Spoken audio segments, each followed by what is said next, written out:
Our club has always been a forum for public figures, thought leaders, and decision makers to share their ideas.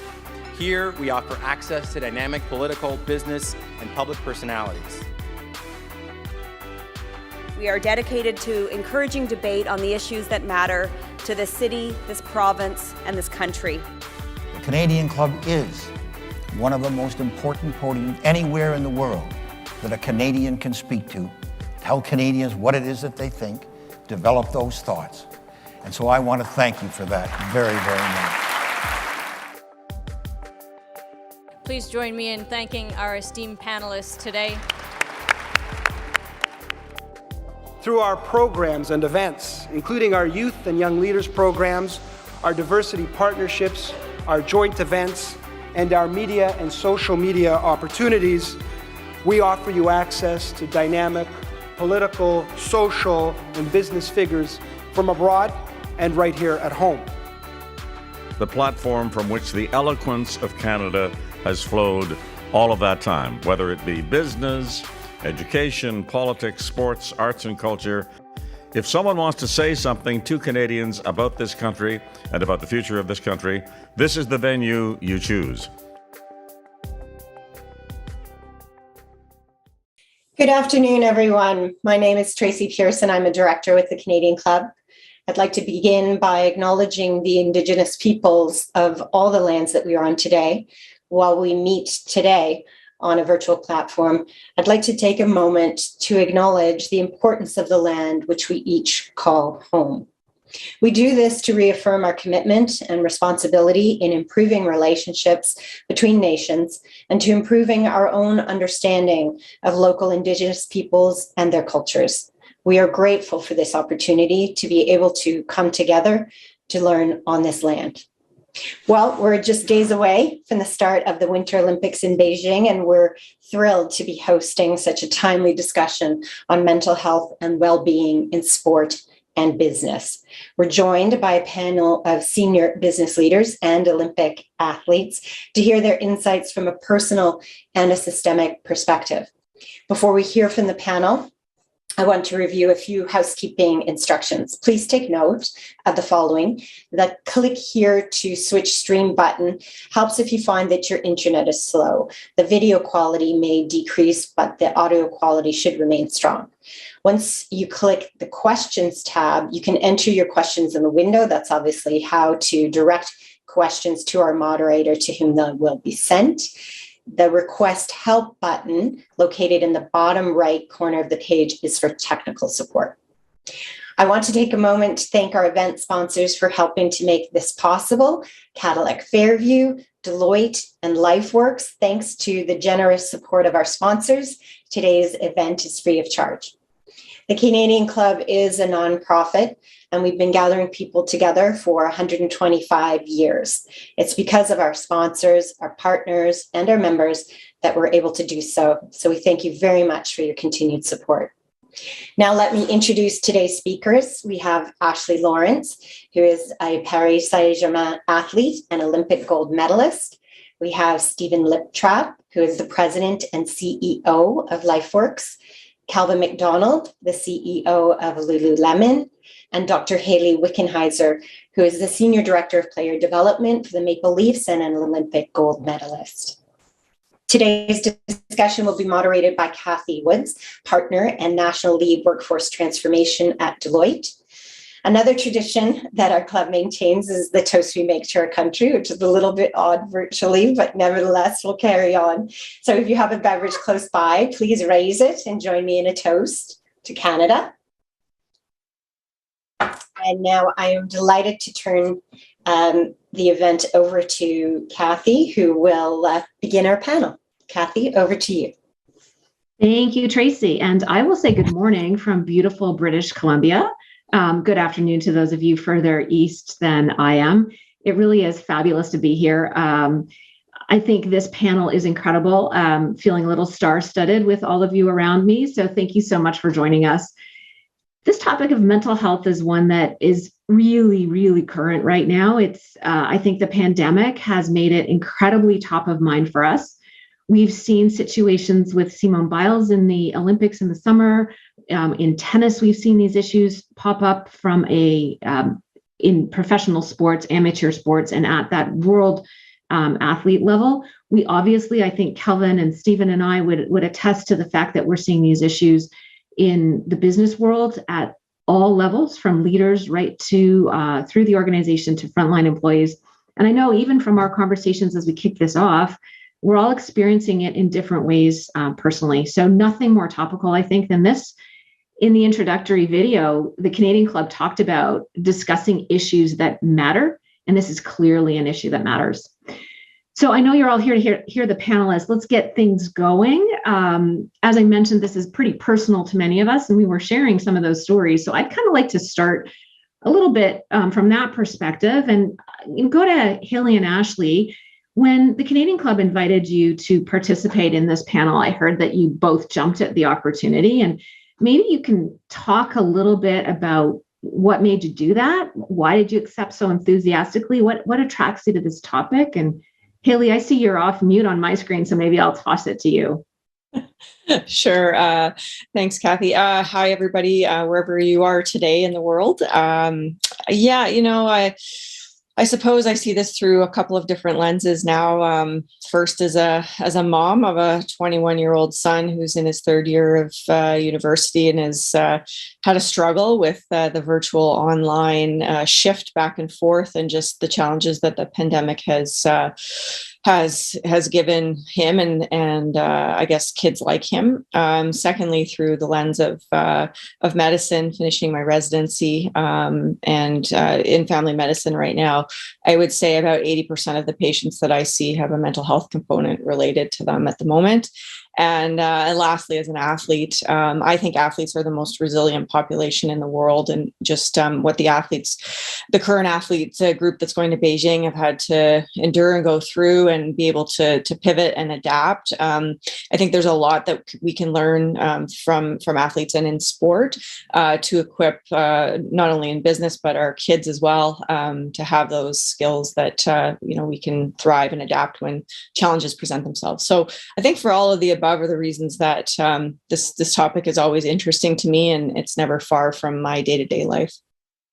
And I love the comment you made about learning from athletes and how resilient you all are, and the incredible athletes over just about to start the Olympics as well. Ashley, what about you? What made you say yes to this? Hello, everyone. Thank you for having me. I definitely agree with what Hayley had mentioned. And I think for me, from my perspective, as an athlete, it is a topic very important to me. I think that recently we've seen a lot of progression in this domain, but there's still a lot of work to be done. Right now I'm in Paris, France, and it's a completely different culture in terms of mental health. And my experience, firstly, on Team Canada, on the national team, we've been very privileged to form an environment where there are resources. There's a lot of things that are accessible for us to feel comfortable to express ourselves and to support one another. And I think that it is vital as athletes, as high performers, to talk about our experiences. And so I think that the more and more that we can communicate on these topics, the more others will feel comfortable to share their experiences. And so I'm just happy to be here to share kind of what I've been through a bit, and just to show the importance of mental health and come together. You know, I love you sort of referenced that there's a different attitude towards mental health over in Paris. And good evening to you, by the way. I think this concept of stigma around mental health is something that we're probably going to have to address. I do think we're really lucky in Canada as we're starting to chip away at that and making it more readily accessible to talk about it and to access support. It's certainly not something that everybody appreciates or can benefit from. And I know speaking with colleagues and clients in Europe as well, it's much more challenging in many of the European countries. I'm going to flip a little bit, and Calvin, I'm actually going to go to you, because if I think back to the early days of Lululemon and the bags that everybody coveted, where Lululemon started having the sayings on it, almost mantras, which really looked at well-being, I think, holistically. And although you were, connected with yoga and the physical well-being, there was much that was on those bags, and I believe I still have some much worse for wear, with the sayings on them that really connected with mental health. So I look at Lululemon as really pioneering a lot in this space. Maybe you launched a well-being index last winter, which, again, pioneering in the space for an organization that's really all about apparel. What made you do that? Maybe talk a little bit about Lulu's perspectives on well-being and mental health, and talk a bit about that index. Okay, great. Thanks, Kathy. Well, the past 2 years has definitely tested the well-being of everyone like never before, based on what we've all experienced. And as you alluded to at Lululemon, our purpose has been to help all of us realize our full potential. And that starts with being well. And we recognize that we have an opportunity to help drive positive change and create a healthier future. So the impetus behind the Wellbeing Index report was really to be in the conversation, to understand the opportunities around the world in the markets in which we have the privilege of working with the local communities on how they are feeling. Are they feeling well? And what the opportunities are, and what we discovered, and what the report exposed is really the paradox of people saying that they feel fine when actually they're feeling quite fragile, with only 29% indicating a strong well-being across 3 dimensions that we look at. We believe in physical well-being, emotional well-being, and social well-being. So the power of not just your physical fitness, but your mental, as well as the social, and the power of connecting through community and connection with others. So we know and identified that there's a real opportunity. In particular, we saw that the youth are most vulnerable, with Gen Zs scoring the lowest in terms of their mental health, where 1 in 4 Gen Zs are deeply affected by the issues that are happening today in the world. And the second is that employers must do more, with only 15% of respondents indicating that employers are doing enough to support them in their mental well-being. So we're geared up to release our 2nd annual next year, and this is something we're committed to doing on an ongoing basis as we can track and monitor the well-being of the communities we're in, and obviously helps us to really identify the areas that we can make a greater impact, which is a big part of our motivation. Thanks. And I think you have done a great job at making, uncovering, helping to break down some of that stigma and uncovering it. And I think really pioneering with these data. And what really resonates with me is that employers need to do more. And certainly as a leader at Deloitte, something I think about all the time, about what can we be doing more. And honestly, the first time somebody on my team went on leave for a mental health issue, it was really, it really rocked me, because I thought I was working really hard to do everything. And I think that sort of aligns a lot, Stephen, with some of the things that you at LifeWorks have been working on around mental health, your mental health index, leaders and mental health. Why don't you chat a little bit about that? And I'm also going to remind our audience, feel free to pop questions in as we go along, and we'll get our panelists to answer them too. So Stephen, over to you. Yeah, thank you very much. And really good to be here and be part of this conversation. It's interesting as I hear Calvin talk about purpose of Lululemon, I think about our purpose around how do we improve lives. And we've got this aspirational target of how do we improve 1 billion lives around the world. And one of the things that we thought we had a unique ability to do, and we did this about 3 years before the pandemic, was to create a mental health index. And the theory was we all get reports on the consumer price index every month. We all get reports on the ADP jobs report, but nobody is tracking what is happening with mental health in society. And we thought by really digging in and looking at this data, we'd provide the data to organizations like the great work that Lululemon is doing, but also provide it to policymakers. And so we launched the index. We had 3 years of data, launched it right at the beginning of the pandemic. And we measured the mental health every single month in Canada, US, UK, and Australia. And we're going to be rolling out to many more countries in the near future. And we found a couple interesting things through the pandemic. First thing I would say is that high risk of people from a mental health standpoint went up from 14% of people at high risk to 34%. So if you think about in our workforces today, in our athletic communities, whatever, a third of people are at high risk today. The second is people who felt like they belonged to something. And when you think about we're now in a Zoom world on a screen all day, belonging decreased from 73% to 65%. So again, 1/3 of people don't feel connected to or belonging to anything. And you think about the implications for that. It could be kids out at school somewhere. It could be people feeling very lonely at home or whatever the case might be. And the one that was probably most stunning to me was if you think about the most vulnerable 8% of the population, so people who are at high risk of anxiety and depression and everything else, that is now the median today. So the median today is equal to the worst 8% before the pandemic. And what we know, if you look at what happened after the world wars, if you look at what happened after the Spanish flu, all of those things ended and the mental health implications were with us for decades. So we've got to get in front of it, which is amazing to have, these folks talking about it today, hearing Hayley and Ashley get out there, hearing Simone Biles, hearing Carey Price and what they're going through and bringing stigma to the forefront and reducing it is absolutely incredible.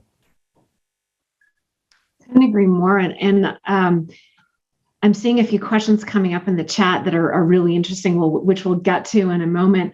One of the things I want to talk about or ask about, because I think we've all aligned around how much we're almost at a crisis stage. It's a major issue. We're talking about it. We've got numbers to show. So what are some of the things that we can do about it, and or some of the experiences that we've had that we think have been helpful or not? And this is where I'd like to start drawing some parallels between the sports world and the business world and go over to Ashley and Hayley. I think about, there's a personal aspect to mental health, and it's very influenced by the ecosystem that we operate in, the people we play, work, train with, the things we're expected to do, the way we do the work.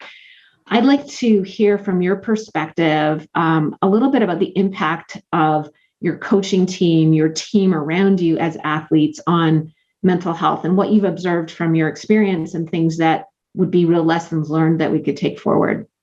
Does either one of you want to pick that one up? Go for it, Hayley.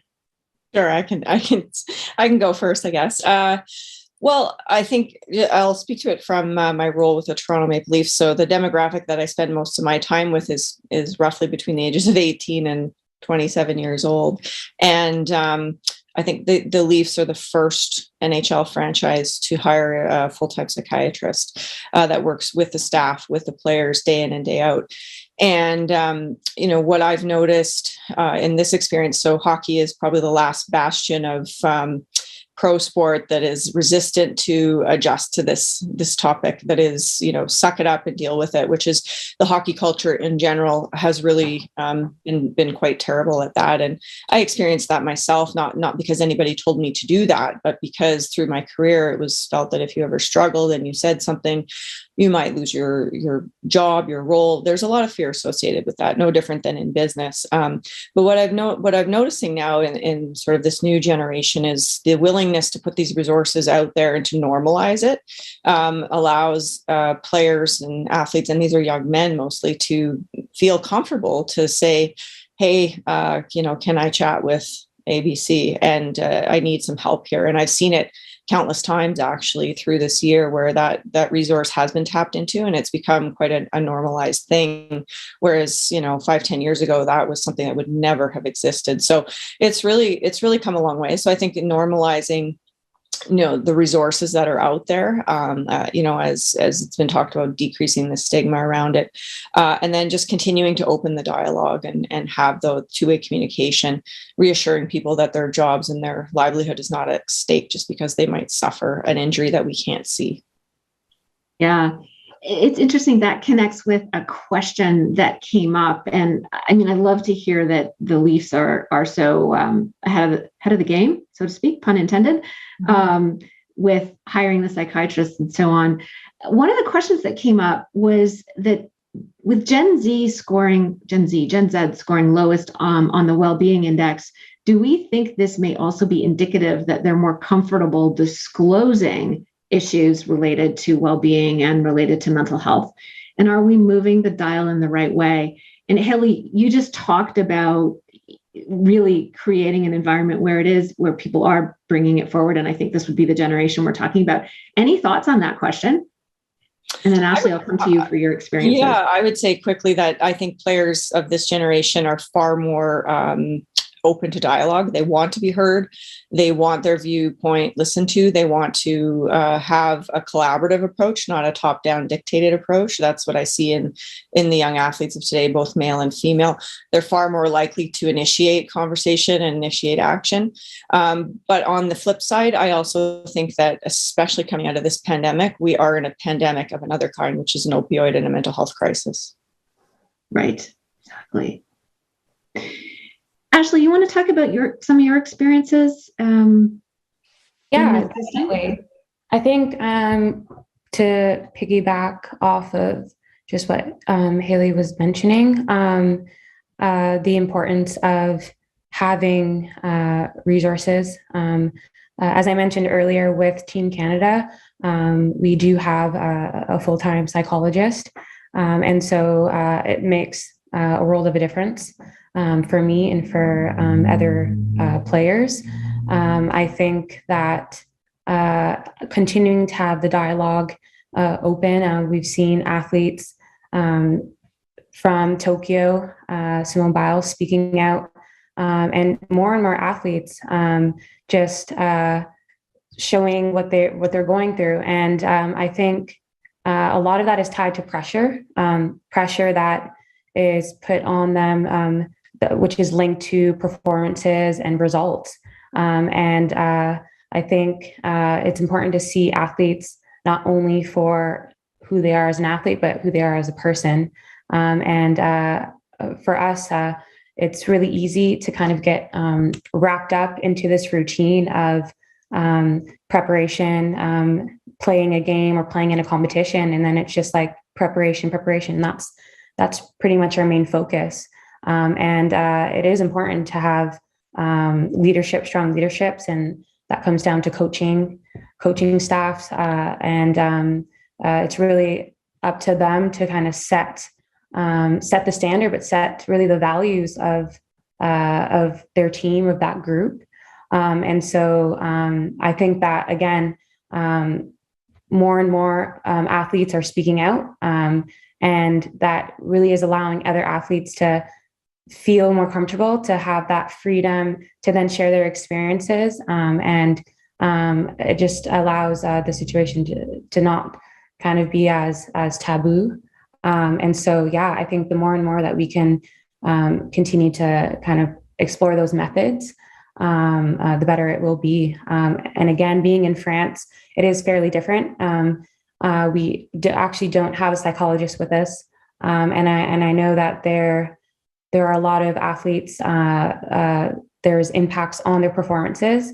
And I know that every performance is 80% like mental, and like 20% physical. And so it's really important that we go towards these topics, explore and talk about them more and more. But yeah, I think the more that we can do that, the better. So you just talked about, preparation, performance, 80% mental, 20% physical. you talked about pressure, and there are a couple of questions around, one person's referencing their daughter who is a high-level goalie, and whenever she lets her team a goal in, she feels like she's letting her team down. I think about in the work world, the pressure for performance, whatever that performance looks like, whether it's time at work or sales that you've generated or productivity in a shop floor environment. What experiences would you two have? And then I'll turn it over in a minute and give Calvin and Stephen a chance to chat. But just when you think about the expectations on athletes for performance, and how do you manage those? Because it's so clearly measured whether an athlete performs or not. How do you manage those expectations of performance relative to being healthy in terms of the way you prepare, the way you train, and then the way you actually perform? I think, go ahead. No, go ahead, Ashley. Thank you. Yeah, I think that it really does come down to balance. For myself, of course, I want to perform at the highest level. I want to be ready to perform. But in order to do so, I have to get into the right, space. And it is different for everyone. I think for me, it's beyond the field. Being a soccer player, it's beyond the field, and it's really managing nutrition, getting good sleep, my recovery strategies, and everything around that. That's even beyond soccer. I think it's important to recognize there's that aspect, but also outlets. It could be a coach, it could be a partner, a friend, but having someone there where you can talk, you can express what you're going through. And for me, I really just love to speak and to kind of say what I'm going through, and not necessarily to get to have feedback, but I do feel that once I do have those conversations, a bit of a weight is lifted off of my shoulders. But it really is different for everyone. But really recognizing what works for you. And this is really just from a human standpoint. But I do find that by establishing kind of those mechanisms, it does really help me once I do step onto the field to be more light mentally. And then I really am able to focus on my training session or on a competition or a game. Hayley, did you want to add anything to that? I think one of the things that I would say that athletes, I think, do really well, or you're used to, that can be adapted, or I see in the business world, also in medicine, is that at a young age, athletes are often, you get told every day what you're doing wrong. So you grow up learning to adapt and understand what criticism is. And I really noticed this when I went into medical school. I was quite a bit older than many of the other med students, but in medicine, you get told every day what you're doing wrong too, because you're constantly failing forward and you need to improve. And for those students that could handle that, they seem to, spring forward. And for those that couldn't, it really buried them. And so the ability to understand that you're not what you do is a really important thing in life. And to know that, yes, I'm an athlete, I'm a high performer, I want to win. But at the end of the day, when I go home, I'm a mom, I have a million other things that I'm doing, and I can separate the two. And when I was a younger athlete, I couldn't do that. As an older athlete, I learned how to do that. It's a really important skill to be able to have. But I think the resiliency is an incredibly important skill. And sometimes we have to go through hard times to be able to build that critical layer and not listen to the critical opinion of others, but be able to handle those things, because, life is not always easy and fun, as we all know. So I think that athletes do that really, really well. And that's why they're able to rebound and come back from a lot of setbacks. And Ashley referenced having outlets and referenced different people around her, whether it was coaches, partners, friends. What role did other people play in your ability to build that resilience versus it being internal? Yeah, so just, when I was a child, it was my mom and dad. My parents were teachers, and they believed that a little girl could do anything a little boy could do. But they also insulated me from incredible criticism and obstacles many times trying to play a male-dominated sport at that time, which, was not always wanted. But at the same time, I also had to go through a lot of very difficult things, taunts from parents, verbal abuse constantly. And I learned at a young age to not listen to that critical opinion of others. It had to come from within as much as I was sheltered. But I think having a support system is incredibly important. You can't do it alone. And one of the things that I love about team sport is, whenever I go to the Olympics and I think about the Beijing Olympics right now, I always would at the games to deflect pressure from myself. I would always say, there's 19 other people on this team. I don't have to do it all myself. And I would talk to myself in that way and sort of make bargains with myself to get through difficult times, to handle pressure. I think as an individual athlete, I don't know how those tennis players cope with that pressure, but there's ways that you learn how to cope and manage the pressure. That pressure has to come and pressure has to go. It cannot be sustained or anyone would break under those circumstances. Yeah, thank you.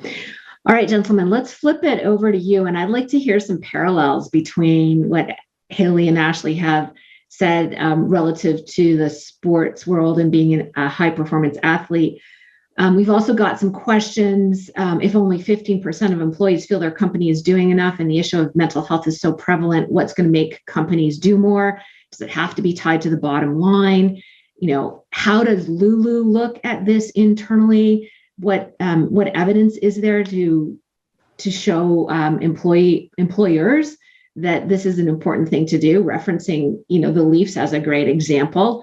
So Stephen and Calvin, I want to turn it over to you to just riff a little bit on the parallels in the business world and some of these pieces. And Calvin is off mute, so you get to go first. Okay, thanks, Kathy.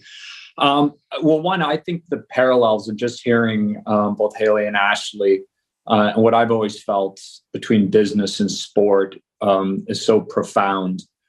Like sport, we want to win, and how we win is through our greatest asset, which is our teams made up of individuals. So it's so important that how they perform and that they can perform the best. That as a business, we take that as our number one priority.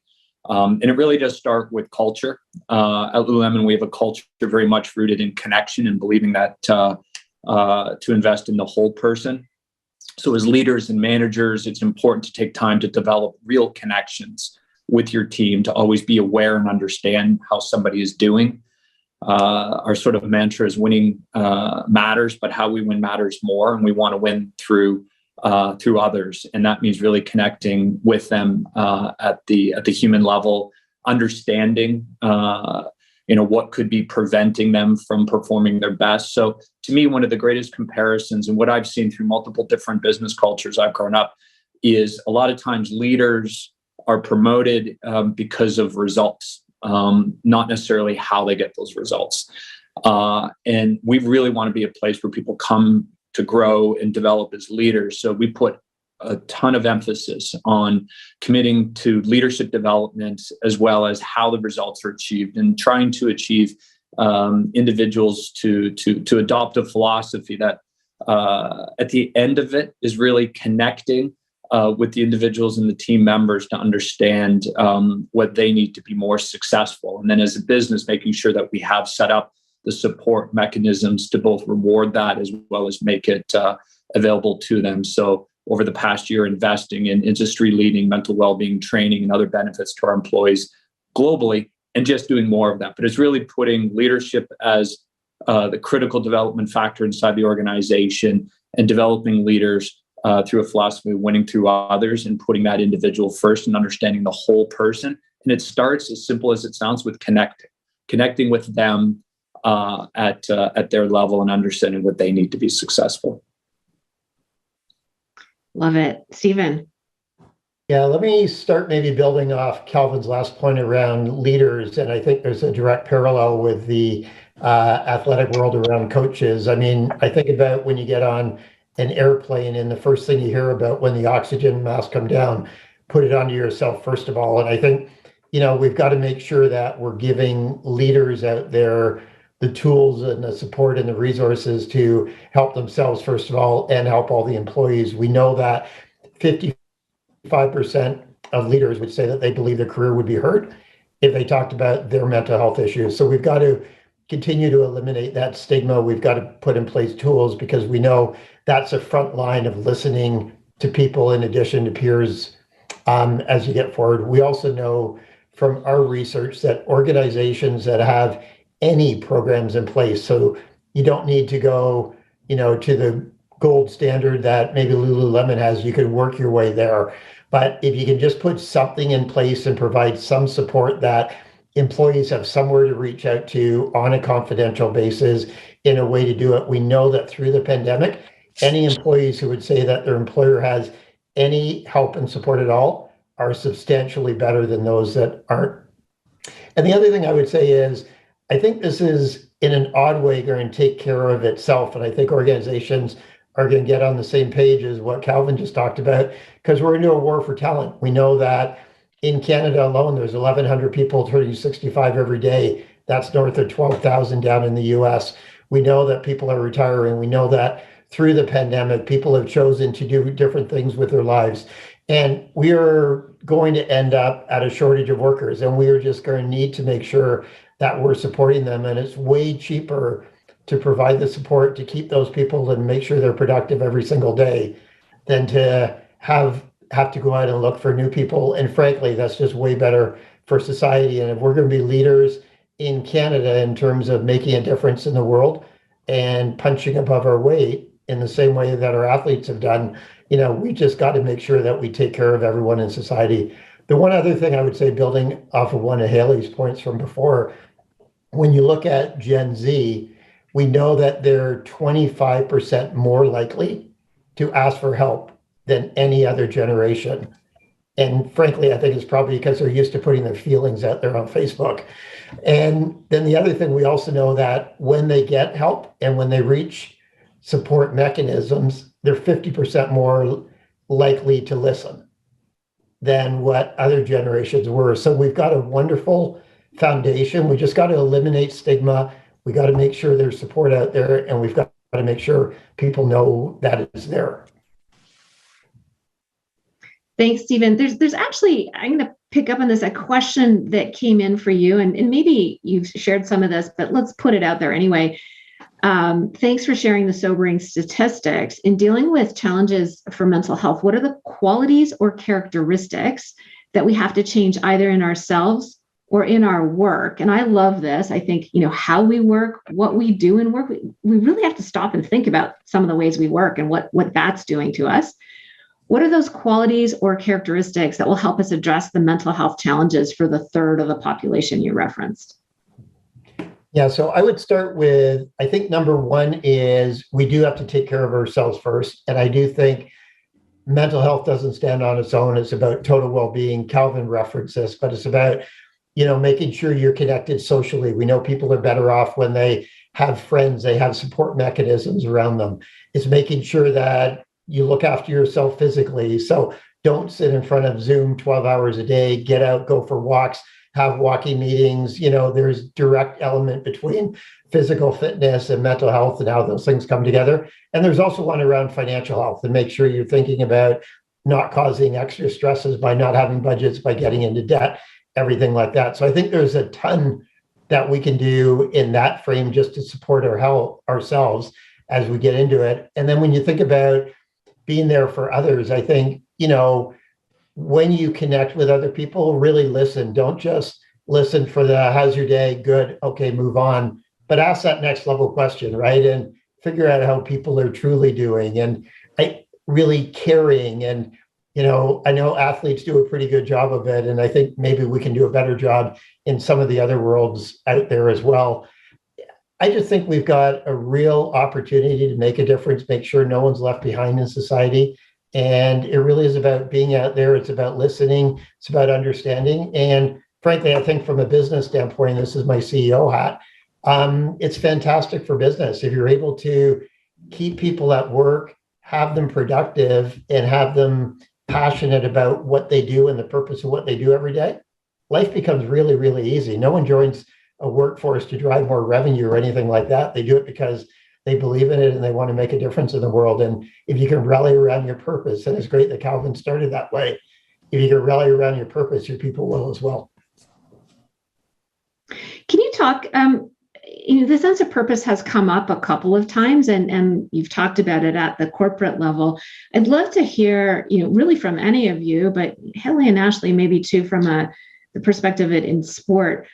How did a sense of purpose, either for you individually or in the context of your team, how did that play into helping you stay grounded, helping you with your overall well-being and your mental health, if at all? Go ahead, Ashley. Yeah, I think that purpose does help a lot. Right away, I thought back to Tokyo with the national team, and the culture that we were really able to establish, set by our head coach, was reassuring. And I think to really go towards a goal as a group with athletes by your side is one of the most powerful things. And having just the intention helps with motivation, and helps with just getting through the hard times as well. But I think for me, I always think about the feeling that I have when I'm out on the field. I think back to when I first started, and it really is liberating. Just brings me joy. And so I'm very just grateful to have that feeling playing the sport that I love. But yeah, I think that the intention is really the driving force behind everything. And to have that as a group in a competition, I think it's very powerful. Yeah, I guess I would just build on that by saying, with the women's national hockey team, when I started, I was 15 years old.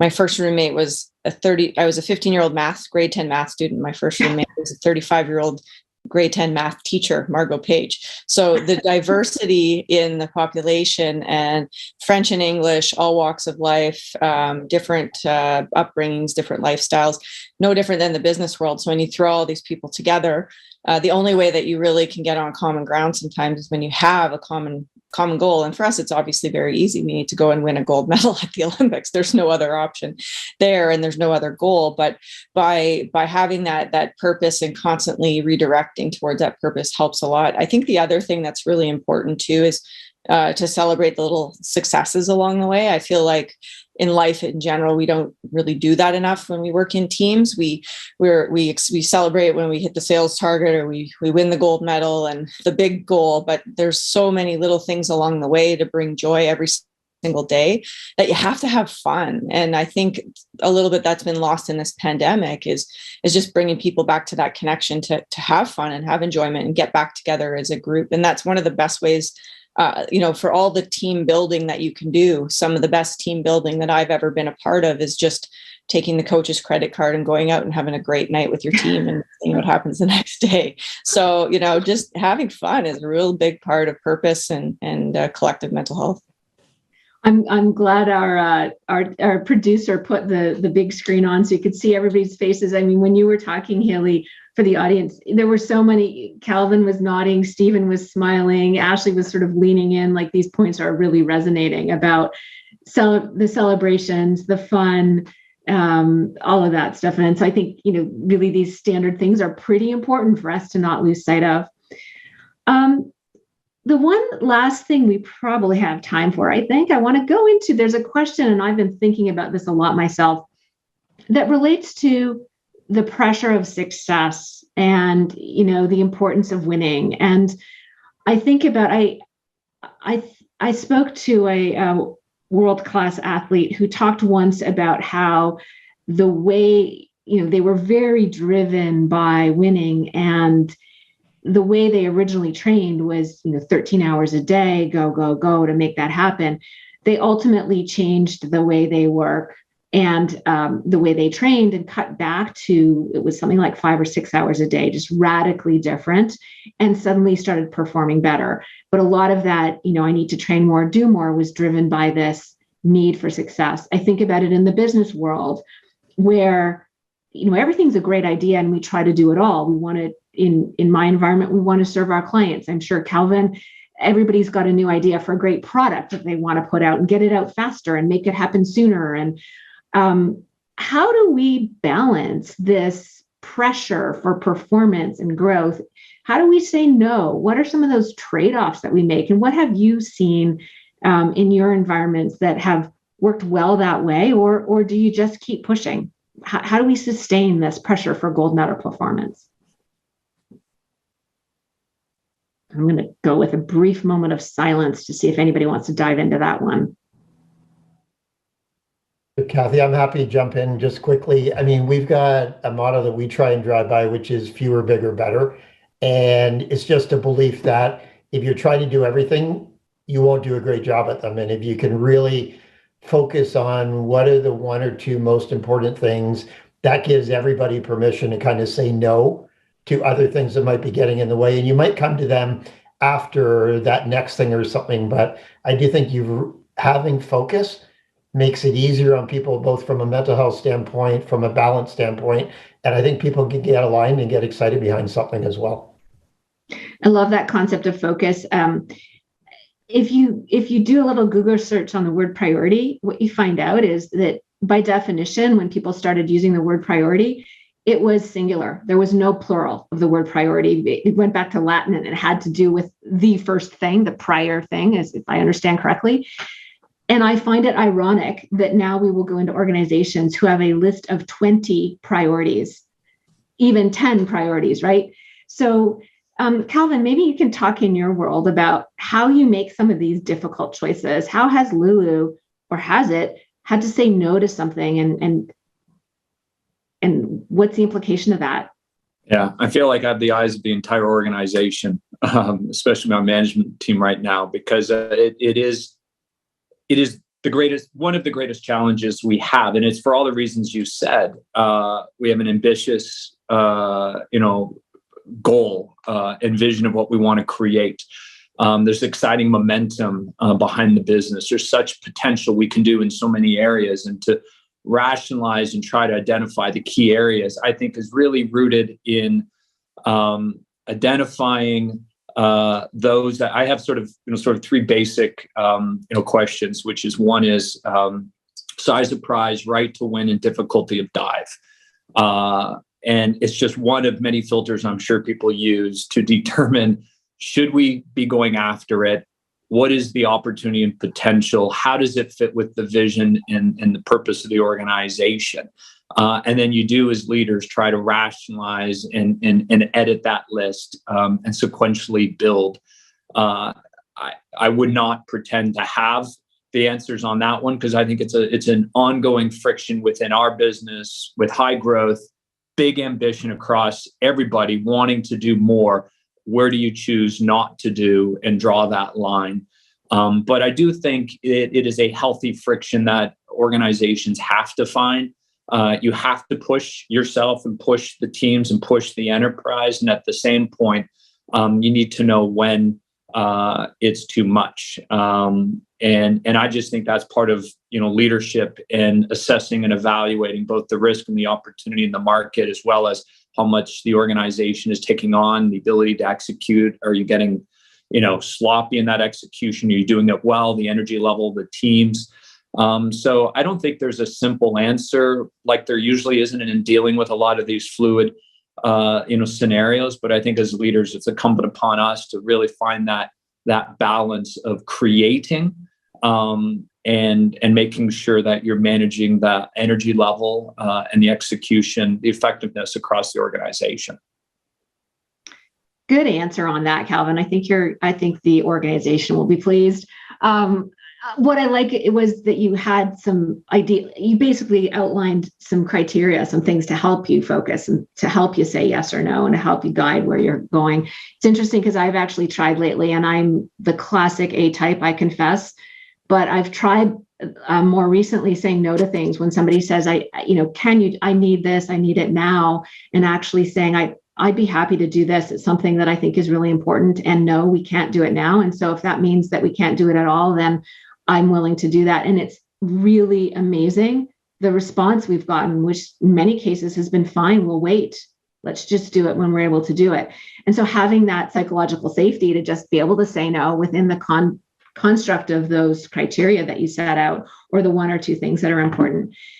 Ashley and Hayley, in the athletic world, in the sporting world, is it easier because there's one clear vision, which is winning the gold, or is it equally hard? And what can we take away from there?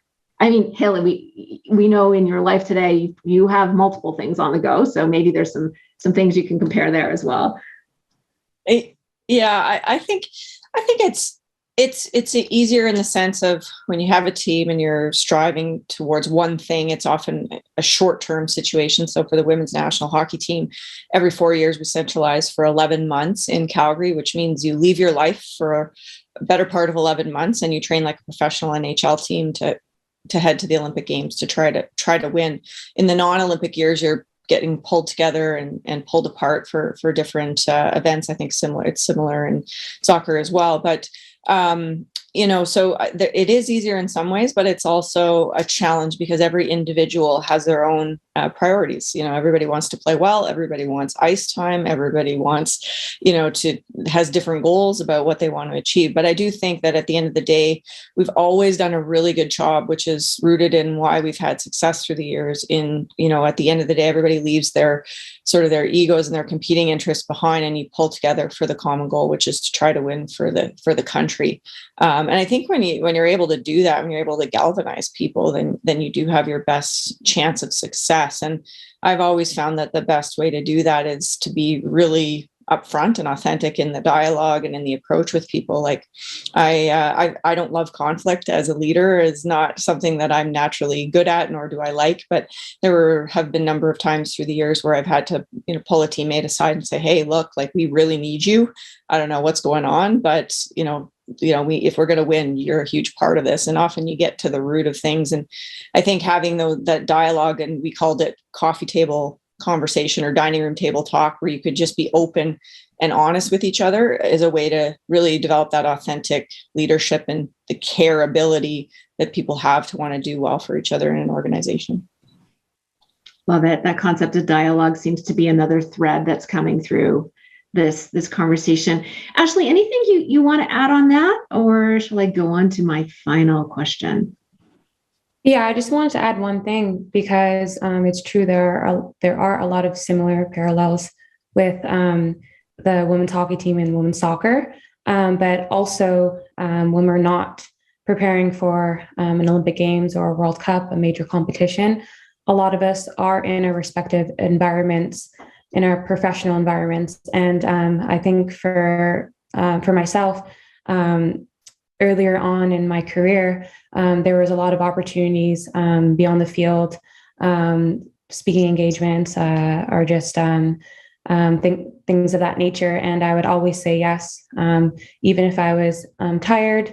I didn't really feel like it. I always felt like I had to, or else I would be missing out on an opportunity. But I really did have to manage saying yes and no. And it was a really hard thing for me to do. But I was really able to understand making the decisions and being more efficient on things that I decided to do. And so that was, hard. But I think it's important, especially managing your career. You have to make those decisions for yourself. That's a great example. Thank you. So I do think we have time for one more question. Audience, thank you so much for all of the questions that you've put in. It's made it a much more interesting dialogue. I apologize that we weren't able to have time to get to all of them. The last one I'm going to throw out to all four of you we sort of started with the concept of personal, why is this personal to you? Let's go around and do one quick thing about what do you personally do for yourself to help maintain your own personal mental health, and therefore, as you referenced, Stephen, the importance of you in your leadership role, bring the best of yourself to the organization. And again, I'll pause briefly and we'll see who wants to come off mute first to answer that one. Stephen, you get it. Sure, happy to jump in. I'll go two, but they're kind of related. So one is I replaced my commute in the morning with actually walking my dog. And I started after the pandemic with jumping in and doing calls immediately. And I said, this is crazy. Why not get out and get some fresh air and get the mind moving and getting a chance to think a little bit. I do think you've got to, as I said before, put that oxygen mask on. So I would just say to everyone, make sure that you think about yourself and make sure you get the right balance. And that can be physical fitness. It can be making sure you keep friends around you, making sure you stay connected socially, and making sure you don't sit in front of a Zoom all day, but mix it up with video calls and phone calls and walking meetings and things like that. But I think we've just got to look after ourselves, take care, and then we'll be there for others. Another example of the dog walking. I've heard that one lots. It's a great one. Ashley, let's go to you. What one thing do you do for yourself? Well, one thing that I do is daily, I take 10 minutes, or it can vary, but and it's kind of like meditation, but I basically I'm in like gratitude, and I think of things that I'm basically grateful for. And it can be starting out my day that way, or throughout the day, or ending my day, but I always make it a point to do that. And I find that especially when I start my day out, whether I'm in a good or bad mood, it does really change the aspect. I find that I'm a lot lighter. My interactions are better, and it is a spiral effect. I think when you can get yourself into that headspace, it's not necessarily just being in a good mood. I think it's really thinking about things that we're really privileged and fortunate to have, like even just being able to eat, having clean water, little things like that. And it can change every day, but I do really make it an important point to do that on a daily basis. Love it. Calvin, your turn. I think there's been a lot today about recovery, and a big component of recovery is sleep. So it's just one area that for me, I never used to take as serious and necessary as I do today. And it is one of those that I really try to maintain a commitment to getting the right amount of sleep and recovery in order to perform, be it at work or with my personal passion of fitness, or with the family as a father and a husband. So recovery and sleep is definitely one that I prioritize and make sure that I do as good a job as I can to maintain. I know so many people who have the book "Why We Sleep" on their bookshelf. It's like the game changer to health. It does what a view on sleep for sure. Absolutely, it had an impact on me. And Hayley, you get to wrap us up with this question. Yeah, well, Calvin kind of said what I was thinking as well. So, when I started, where I was finishing medical school, we do this clerkship rotations, and we were working 26-hour shifts. And this one shift in particular, I worked 26 hours with 20 minutes sleep. I went to the bathroom once, and I had an apple, and that was it. And at the end of it, I realized, this is insanity. This is completely crazy. And I never in my life would ever have done that as an athlete, because as an athlete, you covet your sleep and your rest and your nutrition. All those things are so sacred. We actually call it like the disease of me, because you have to worry about yourself all the time. And so when I stepped into the real world, I realized, oh my God, people don't do this. And I'm not going to be like that. I'm going to take everything I learned from being an athlete and try to protect my sleep and my fitness as much as possible. So for me, rest is a weapon.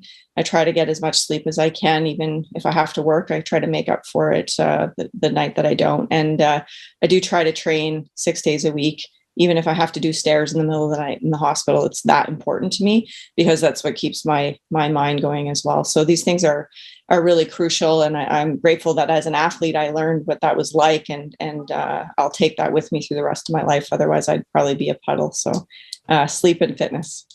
Excellent. Thank you. I am truly grateful, to use your word, Ashley, for the opportunity to moderate with the four of you and the Canada Club. I know in classic Kathy Wood's work, I've managed to take us slightly over time. I seem to do that with all of our conversations. And so with that, I will turn it back to Tracy to wrap us up. And thank you again, everybody.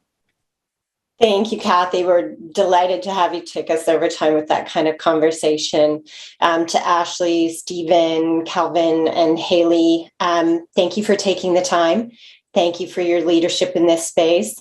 I was impressed by some of the commonalities in the comments each of the four of you made, whether that's resiliency or connection or attention to the whole person. We heard from the athletes, Hayley and Ashley, in that regard, but also from Calvin and Stephen as leaders at LifeWorks and Lululemon. So thank you, Kathy, for so ably leading the conversation and working in as many questions as you did. Thank you to our sponsors again, obviously, Cadillac Fairview, Deloitte, and LifeWorks for making this possible. We appreciate your support very much. Thank you to our AV supplier, Van Valkenburg Communications, and to livemeeting.ca for making it possible for us to gather virtually today. I hope that all the people out there will join us for some of our upcoming events. On February 9th, we'll be joined by Bert Clark from the Investment Management Corporation of Ontario and Arashi Jethalal from CEM Benchmarking for a discussion of their recent report called A Case for Scale, which is quantifying how large institutional investors add value. And on February 10th, a conversation which may tie well into the one we just had today, we will be hosting the Honorable Seamus O'Regan, Federal Minister of Labour, for a discussion on the government's plan to support workplace mental health and position Canada for strong recovery post-pandemic, as Stephen was referencing. To learn more about the upcoming events, because I'll stop listing them now, please go to our website at canadianclub.org. You can browse archives, you can check out our new membership categories, and maybe consider becoming a member to support the club's work. So guests, thank you again so much for joining us, and for all of the members and participants out there, please stay healthy and safe. Thank you.